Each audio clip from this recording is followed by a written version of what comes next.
Okay, so here's the deal. I have not ridden a motorcycle in over a month for a variety of reasons. Weather, life stuff, I won't go into the minutia of that. But it's Sunday, it's about 66 degrees, it's sunny and warm. It's just a little bit windy, and I need to get out and ride all four of these motorcycles today. I don't know where I'm going. I have nowhere to be. I just need to get out on these bikes, run fuel through them, charge the batteries, and just have a good time. You are watching the Tim Kreitz Adventures channel. Welcome.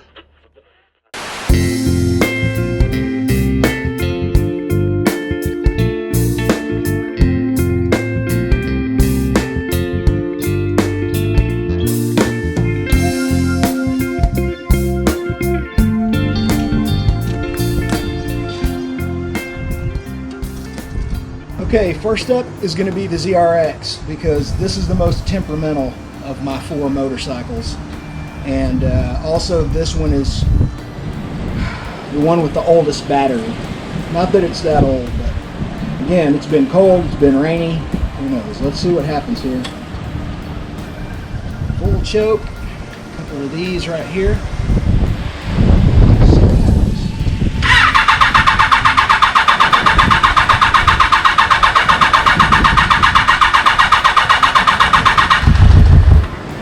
Goes.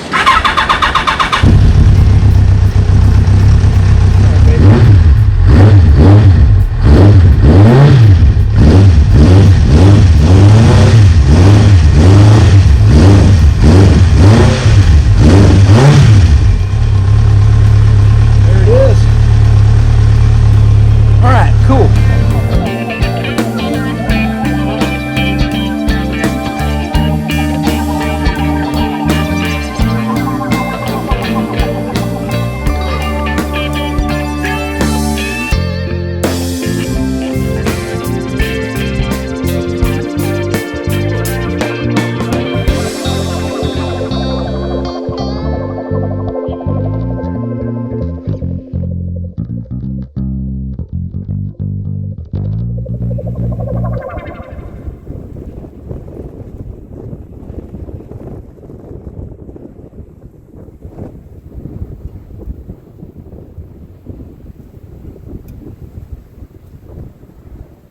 So what this is, well now, it's basically a cell tower. But back in the 70s and 80s, this is what was called a Long Lines tower. They were all owned and operated by AT&T, and they were essentially, among other things, they were a civil defense inspired way to do long distance telephone calls from tower to tower line of sight. And if you look up where those empty mounts are right there, that's where the Long Lines receivers and transmitters used to be. Lots of these towers still exist, but of course Long Lines is a thing of the past.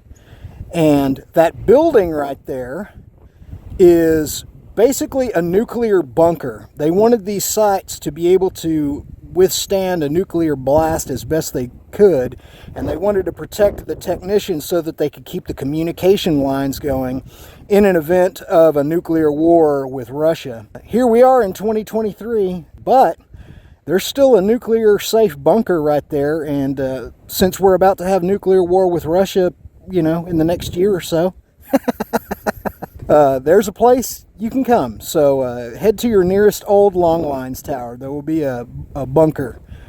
All right, let's go back and get another bike.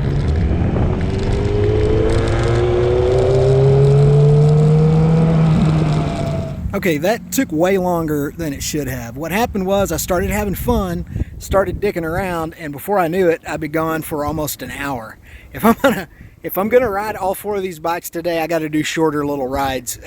It is November and the days are short, and it's gonna be getting dark here pretty quickly. So let's see if we can knock this out. I'm gonna get out some cleaner and a rag, wipe this thing down real quick, put it away, and we'll do the Bandit next. Yeah.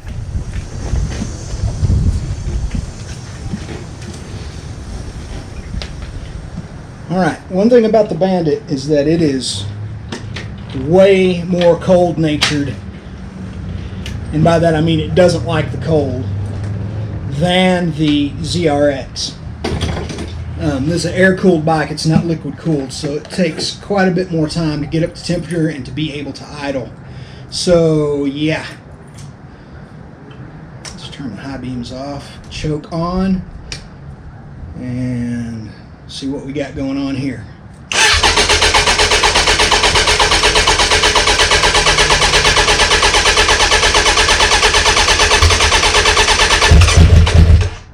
Almost. Woo!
At first glance, this just looks like some rundown, abandoned house. And honestly, at this point, I don't know if anybody lives there or not. It was condemned at one point. What is important about this house is that the sandstone that it's made of came from a sandstone quarry about 140 miles west of here, well over 100 years ago. These sandstones were the sandstones that comprised the very first county courthouse here in Midland, Texas, where I live.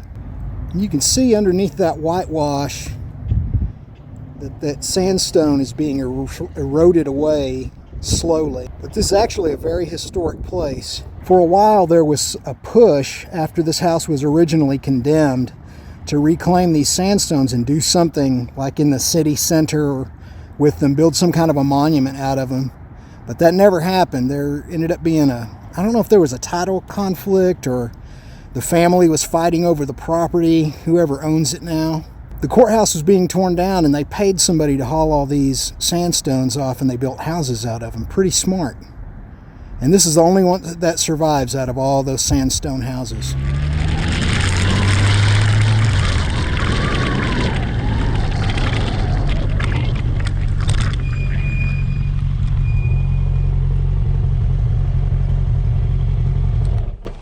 Alright,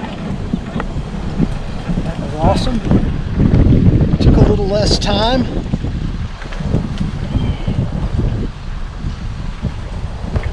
I'm gonna back in because I gotta rearrange some bikes. The Triumph will be next.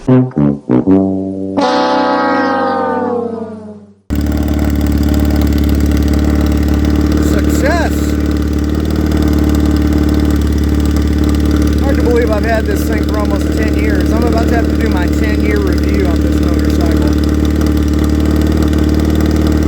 I should definitely ride it more. I ride it the least of all my bikes. But when I want to ride it, boy, I want to ride it. And I want to ride it today.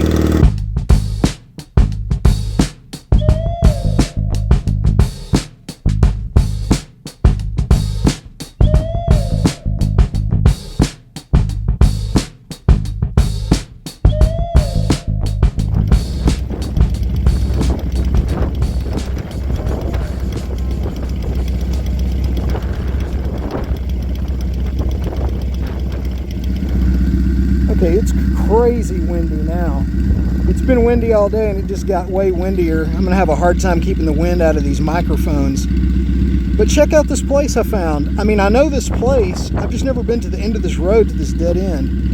There's a church right over there. In fact, I used to ride with a motorcycle group that rode out of that church. They've got this little area that just says park and pray. And they've got stones and a little area with a cross where you can say a few words of prayer. And I think that's pretty awesome. I'm obviously not turning the Triumph off. It's just going to have to idle. Because that battery is deader than fried chicken. Actually, it's probably not that bad. If you let these Triumphs from this era, these 865s, if you let the resting voltage on the battery go down below about 12.8, 12.7, they won't start. So hopefully this is going to charge it back up. We'll find out when we get home.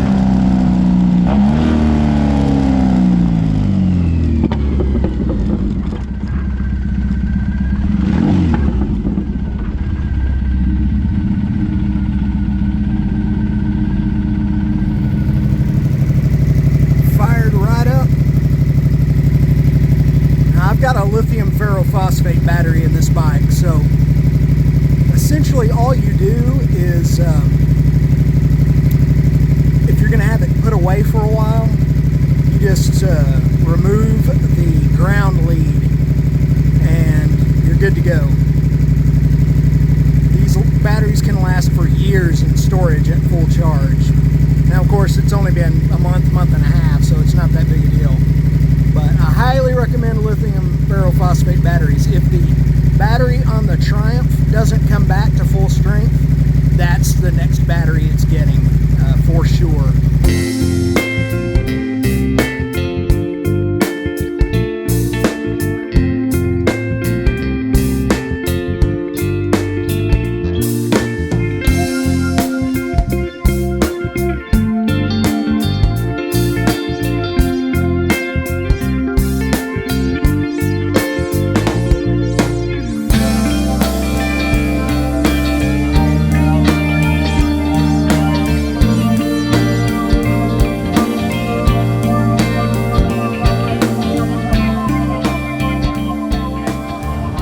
Alright, well the sun is sinking low and I think it's time for me to head home.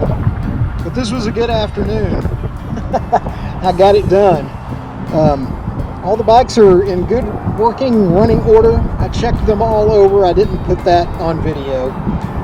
Except for that Triumph with the weak battery. And that's easily fixed.